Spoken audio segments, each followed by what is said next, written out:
I know it's March, and it looks like it's June, but this is Drew Bishop, I'm Ken Walters, and this is Northcoast Spotlight.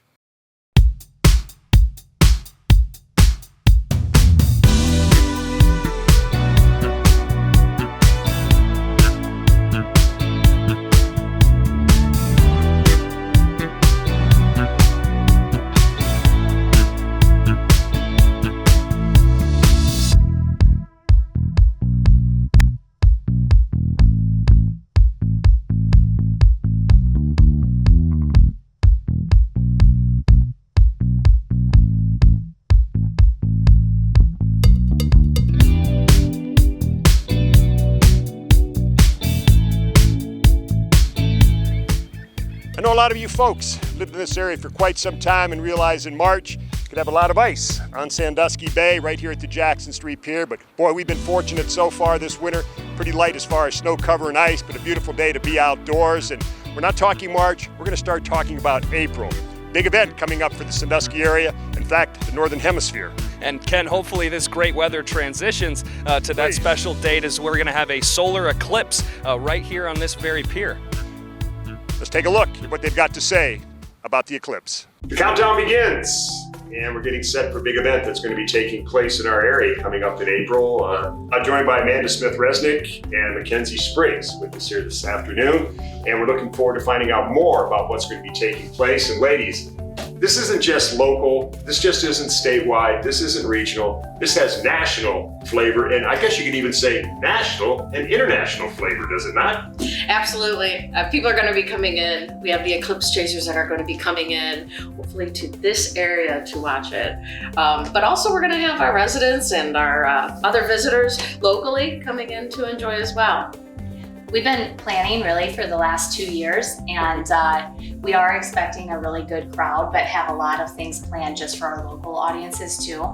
So it's gonna be an epic occasion and truly a once in a lifetime experience for everyone. Yeah. And we don't see the total eclipse of the sun very often anywhere. In fact, I believe it's going to be another 20 years until you have one in North America. So this is really special for our area to be able to enjoy this, and more importantly, get people involved in it. And you mentioned there's going to be a lot of different industries, a lot of different businesses and visitors coming from all over the country, in some cases even all over the world. Different phases, what's going to be going on. The first thing I'd like to comment on is your shirts. I really like those.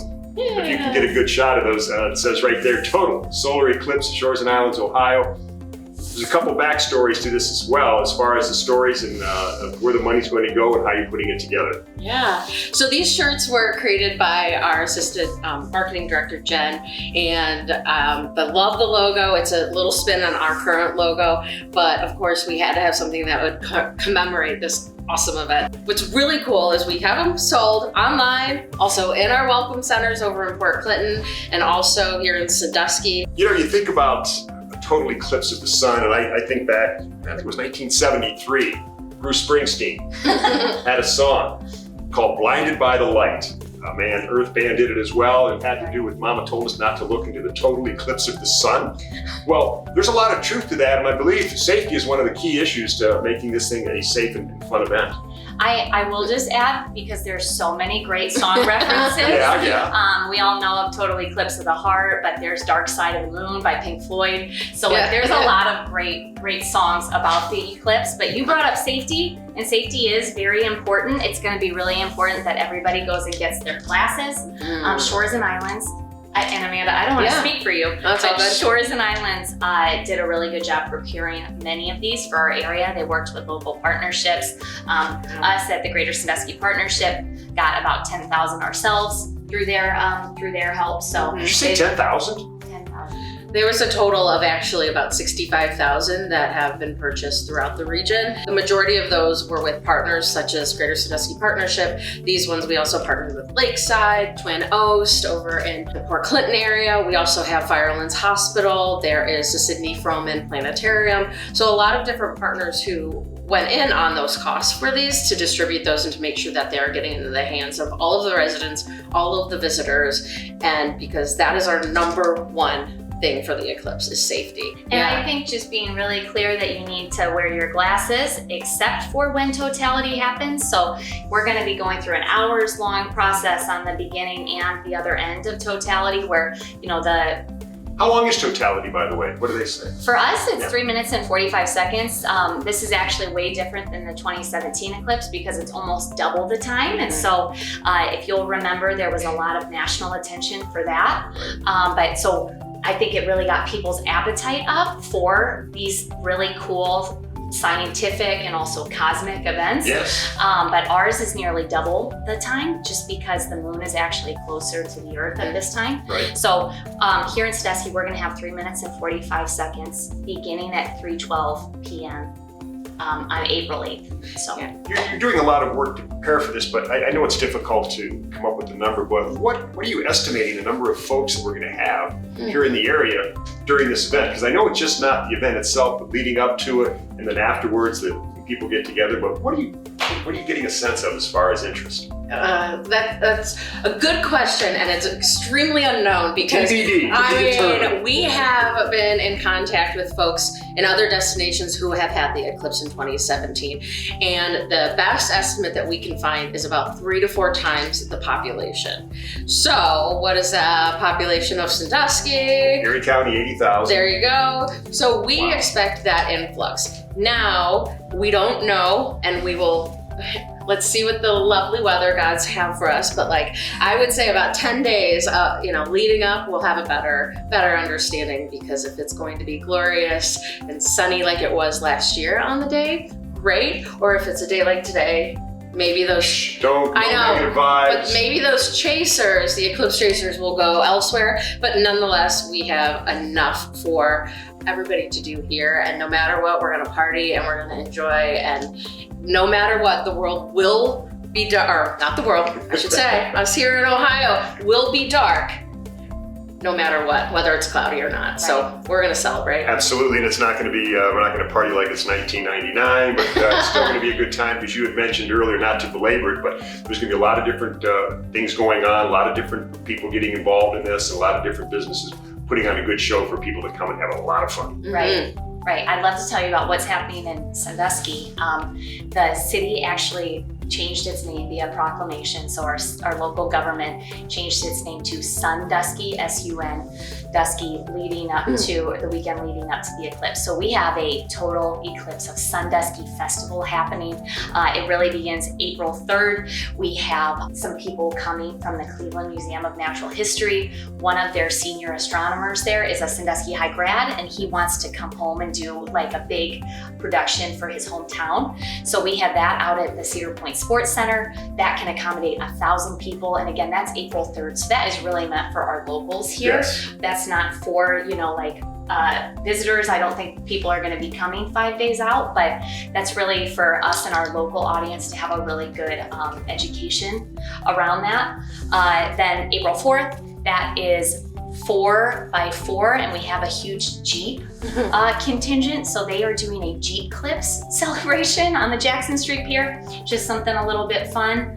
And then starting that Friday, we have some movies, and then we launch into a music festival type of experience. So it's now you're gonna be a party. It is gonna be a party.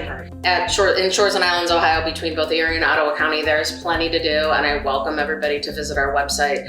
We have a special website, shoresandislandseclipse.com, and that is where it is your go-to for any events, any safety tips, any really cool phenomena that might happen during it. Yeah. This is the place where we have invited everybody from all of those communities to add their events too. So it's a one-stop shop. April 8th will be here before we know it, that's for sure. And I'd like to thank you ladies for taking some time. Amanda, Mackenzie, appreciate it. Thank you. Thank you, We look forward to Ken. hearing more in the future, but buckle up, folks. April 8th is the date, and it's in the afternoon, but remember, a lot more going on than just April 8th. As you can see, these ladies are already practicing, getting ready, blinded by the light. Thank you, ladies. Thank you. Thank you. No question, it's going to be a party here in Sandusky and Erie County when we have that big eclipse coming up in April. All this activity, all the things coming up, the festivities, the food, the bands, kind of made me hungry. Well, Ken, I have just the answer for you because the food dude is back for episode 2, Chris Bliley, and we visited Zupaman's in Sandusky where Chef Benny Vito took us into the kitchen and chefed up something a little nice. What a great name, Chef Vito. Let's go feed our face. It's the Food Dude here today. Welcome back as we've got a treat for you. We are at Zupaman in the old Sandusky Plaza on Cleveland Road, where Benny Vito has moved from fine dining Italian restaurant to opening up his upscale sandwich shop, and he has got all of the Northcoast talking about it. Let's go into Zupaman and see if we can become a super fan of Zupaman. And welcome inside the Zupaman here in Sandusky, the Food Dude with Benny Vito. I know, Benny, I feel privileged to have the name Food Dude, but I'm even more privileged to be here with you today. Thank you, Chris. I appreciate it, Mr. Dude. We supported you when you were in the old Twine House in Huron with Benny Vito. That's 30 years ago, man. Yeah, that's a long time. How did you go from fine dining sit-down restaurant to now here in Cleveland Road with it's a great upscale sandwich shop? As a professional chef and a teacher, I just didn't want to make small plates of food for $38.95 anymore. I just believe that everyone deserves good food without having to dress up, feel uncomfortable, or take out a small loan to do it. And I've always wanted to do this because I don't want to do any processed food. No burgers, fries, wings, pizza, anything like that. It's just not what we do. So we do gourmet soup, salad, sandwich. And matter of fact, zuppa in the name is the Italian word for soup. So the name literally means soup man. And we keep 6 soups all the time, and we've got some pretty crazy sandwiches, and we've been fortunate enough to win some awards for them. Well, let's get to where the real magic happens. Let's head into the kitchen and let you make up some of your favorites. All right, sounds good. So Benny, I got your menu here. This obviously is the sandwich construction zone. You've got all these cool different names of sandwiches. Yes. But then you've got your make your own section where you just come here, you pick your sides and you pick all that. But what have you chosen to make us today? Well, today I chose Ziggy the Piggy. Ziggy the Piggy won us our first award at Best of the Bay. So we don't use pulled pork. We use center cut pork loin. So it's center cut barbecue pork loin with the Memphis sweet barbecue. It's cheddar cheese, macaroni and cheese, honey, bourbon caramelized onions. All right, so first, take a flour tortilla. All right, and this is a Memphis sweet barbecue, and all of our sausages we usually put on pretty liberally. But you can do it any way you want here at Zupaman. It doesn't matter to us. If you want light sauce, if you want heavy sauce, that's fine. So we're gonna start with Memphis sweet barbecue. We have a shredded cheddar cheese. So we have our house-made mac and cheese, and what we do is we use these noodles. They're called radiatore. So that means radiator, and if you look, it looks like a tiny little radiator. And it really holds the cheese and the sauces in well. So we put that in our wrap, and yeah, we're not afraid to get our hands dirty here. Oh yeah. Is that wrap gonna close? Oh, it is. We are professionals, we can do this. Honey bourbon caramelized onion. All right, we throw that in there. Now, this is where we put in our pork loin. And again, like I said, and this fun is coming up with names because my two chefs, Chef Haley and Chef Davin, just came up with some great sandwiches. One's called a Shroom Zoom Zoom, which just won us another award. And the other one's called Black Betty. And I got to say Bam Lamb because I was born in the 60s. But yeah, it's got a black truffle honey on it. So these guys have free reign to do whatever they want in this kitchen. If it tastes good, we put it on the menu and we name it. So you can tell this is not pulled pork, it's center cut pork loin. We spread it out a little bit, and then we hit it again with our Memphis barbecue. And the fun part, we wrap it up. So we come in, pull over, pull back, tuck, tuck, and roll. Tuck and roll. There you go. And this is your Ziggy the Piggy for the day. We'll put that on the press for you. The inspiration for a lot of these sandwiches then, you said you let your staff get out here and investigate and trial and error. So this is all we do. All day, these guys are doing prep and they're creating different sandwiches. They create a sandwich, we make it, we all taste it, and if it gets a majority of the vote, we sell it. And then the fun part is finding a name for it. But lately we've been asking the customers. You've always championed, eat local, support your local chefs. Seen you comment on people's food trucks saying they're great, go out there and visit them. Why is that so important to you? These chains can do more advertising in one day than we can do in a year. So I try and give love to all the mom and pops out there because I think people need to know. Most of these mom and pops, most people I know have mortgaged everything, just to be in business. They've taken loans out on this, they've taken liens out on this. So you got to give them some love, and I try and share that. All right, there it is. Is that eaten with a fork and a knife, or is that eaten with two hands? So, I like to watch people, especially like on the spaghetti sandwich. We have the spaghetti and meatball sandwich and 3 cheese. I want to watch how people approach it. You can eat it with a knife or a fork, but the way we wrap them, they're meant for you to just pop it open, and you can even drive with it. Oh, yeah. So that's your Ziggy the Piggy. And it's a beast. And if you take a nap afterwards, I do not have any responsibility for that. So yeah, and that is yours, Mr. Bliley. Thank you. Absolutely. Would you like me to, just take a bite. Whoa, that's got to weigh a pound. Yeah, that is a beast. Yeah, it's got to weigh more. It's probably a pound and a half. Yeah. Ziggy the Piggy.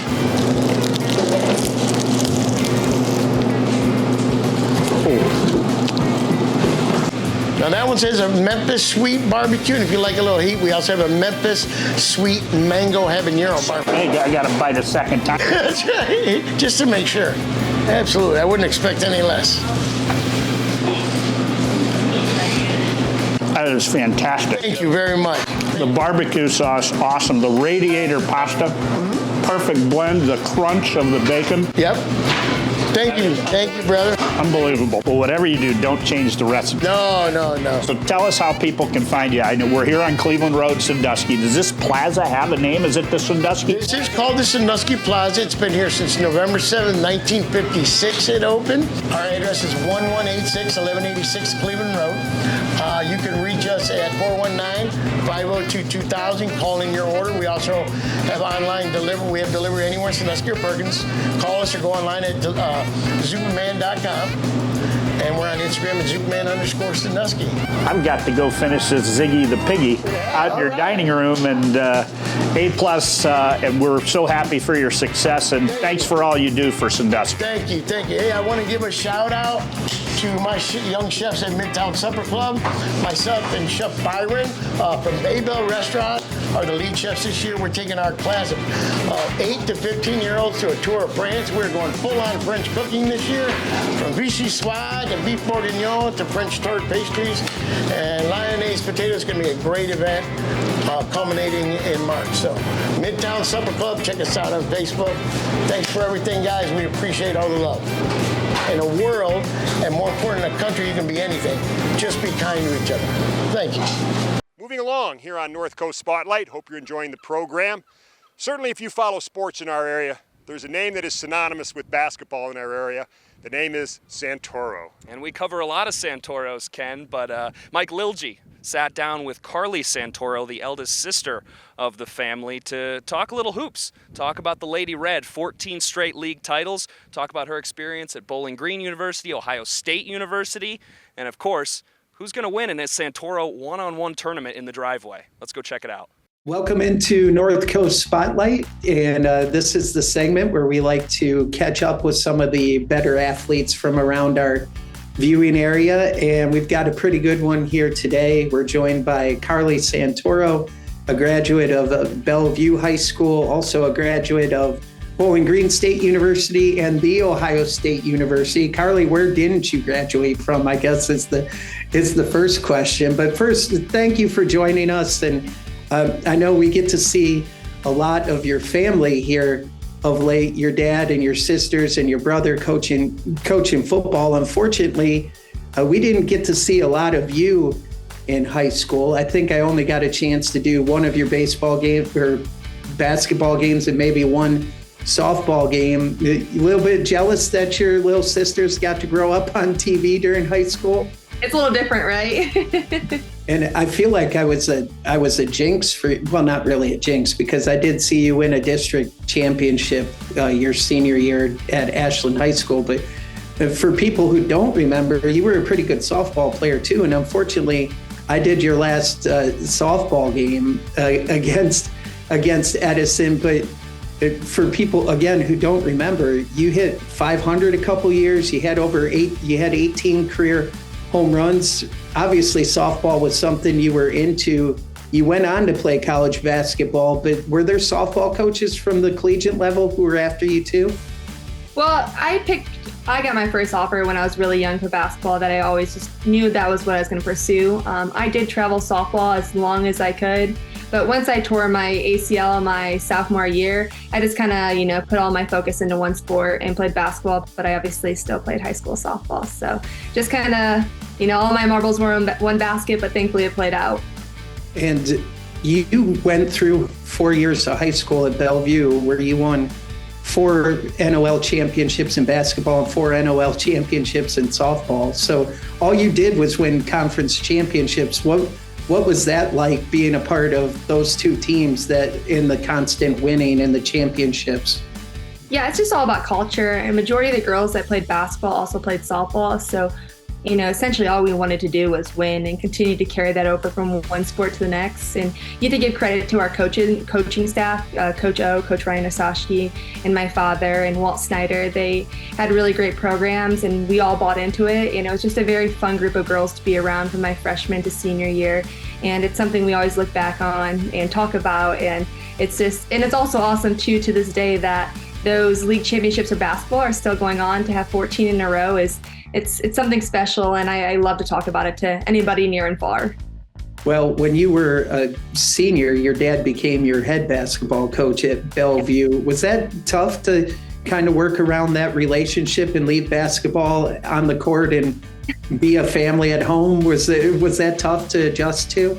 I loved having my dad as my coach. It was the best thing for my senior season. It was, we talk about it to this day and everything that we were able to accomplish together. But there were definitely times where after I only lost twice my senior year. And like the second game was, the first loss was the second game of the season. And I remember texting my friends, I'm not going home tonight, I'm coming over. Like, I am not going home to my dad.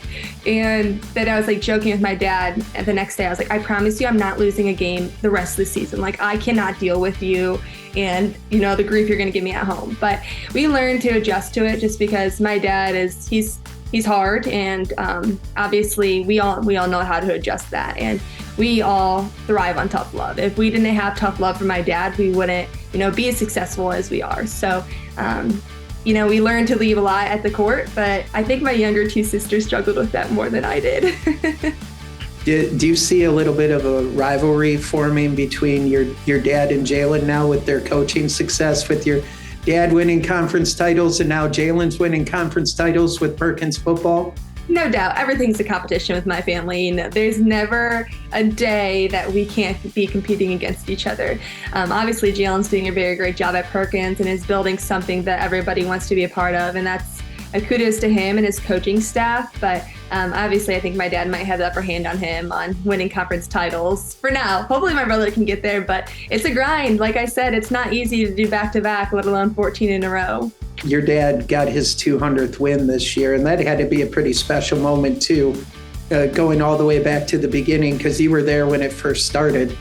Yeah, I was able to obviously get him his first win, so that's something that's really special to me, and now to be at his 200th win. But that's just, he puts a lot of time and effort into it, and a lot of people don't see what he does behind scenes to be successful. And there's a lot of time where he's away from his family, he's not supporting his kids at college sports or doing some things because he loves coaching basketball. He loves investing into those girls. And it's just a true testament unto him on his hard work and how great of a coach he truly is because, he finds a way to get it done. And especially in this day and age, to keep getting kids to buy into your culture and how you coach, it's awesome. So obviously he's one of the best coaches in my eyes. So I'm able to obviously learn from him a lot. But 200th win is really awesome. So I'm excited to see how many more he can get. All right, well, I'm going to hold your feet to the fire a little bit here because I'm going to ask you a question that I asked your dad on a podcast, and he was very gentle with his answer towards the rest of his family. But if there's a Santoro one-on-one tournament out in the driveway, who's winning? I mean, you're always going to say yourself. Like, it's obviously me. It would get really competitive. It's always so funny because whenever we play one-on-one or any type of basketball in the driveway, our neighbors will start coming out and start watching us because we just get so mad at each other and it's so competitive. And it's like, it's free entertainment for the neighborhood every single time we do it. But yeah, obviously I'm going to say myself. And then just because I want to say it, I would say Jalen is the worst. All right, good to know. Good to know. I'm sure he will enjoy seeing this when it comes out. All right. Well, you mentioned that you are a coach now too. So why don't you catch everyone up on what you're up to these days? Yeah, so I'm in the Columbus area, so I stayed after I finished my master's and I was done playing at Ohio State. I currently coach at Dublin Kaufman as the varsity assistant, so a very rich school, a tradition of women's basketball. And then Corey Kreinbrink, so he's from Napoleon. My dad actually played against him a couple years in the district finals. He's a head coach, so I'm able to learn from him, which is a really great opportunity. He's been a very successful head coach, and I think it's really important to put yourself around people that have done a lot of great things. And obviously, he's won a state championship and has been to the state championships a couple of times. So to continue to learn from him is awesome, and it's a great opportunity. Is the ultimate goal to get your own program, become a varsity head coach at one point? Yeah, absolutely. Obviously, coaching runs in the blood, and it's important, or it's not important, but it's something that I want to do. But it's important to, invest into a program that you can do a lot of great things in. And I'm learning right now in the Columbus. I'm learning more about the Columbus area and like those programs.